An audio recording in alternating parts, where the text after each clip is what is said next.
Walang kaartehan ng Asia's Supreme Star na si Janine Gutierrez pagdating sa pagpapaseksi. Pero in fairness to her, class na class pa rin ang dating niya kahit nakabrat panty lang siya. Iba nga ang beauty ni Janine kaya ang chika ng mga pan, hindi na sila nagtataka na sobrang in love sa dalaga si Jericho Rosales. Piling nga ng mga pan ay manonood si Jericho ng Body of Work o Bench Fashion Show sa March 21 sa MOA Arena. Syempre isa si Janine sa pambato sa event na iyon.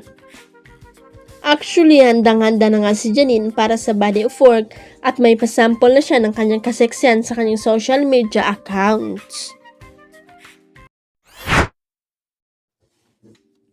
Ang tindi ng hiyawan ng supporters ni Kim Chiu at Paolo Abilino matapos aminin ng aktres na pinapanood niyang aktor noong contestant pa lang ito sa reality show ng GMA7 na Starstruck at kabilang ito sa Batch 4. Natanong kasi ang Kim Pao sa medya ko ng pelikula nilang My Love Will Make You Disappear kung sumagi sa isip nila na magiging close sila pagkatapos nilang makatrabaho ang isa't isa sa una nilang proyekto sa seryeng Linlang noong 2023 na sinundan last year ng Philippine adaptation ng K-drama na What's Wrong with Secretary Kim. Hindi ko nga alam na makakatrabaho ko to sabay lingon kay Paolo. Sa 18 years ko sa industry, kailan ba tayo nagkatrabaho? Pang 6 years sa pagiging artista, di ba sabay tayo nung simula? Tanong kay Paolo, mas matanda ka lang sa akin, tanong ng actress, actor. Ganting sagot naman ni Pao, high school pa lang pinapanood na kita sa Pinoy Big Brother. Hirit ni Kim, uy hindi pinapanood kita sa Starstruck. 2006 to 2007 sumasayaw ka pa nga. So pinapanood mo na ako ng mga panahon yun, nakangiting tanong ni Paolo kay Kim.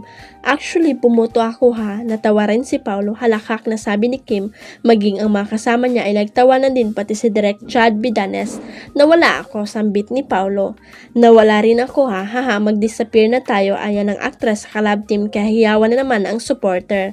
At ang sagot ni Paolo, kung close na nga ba talaga sila ni Kim, I would say yes, sarami ng project.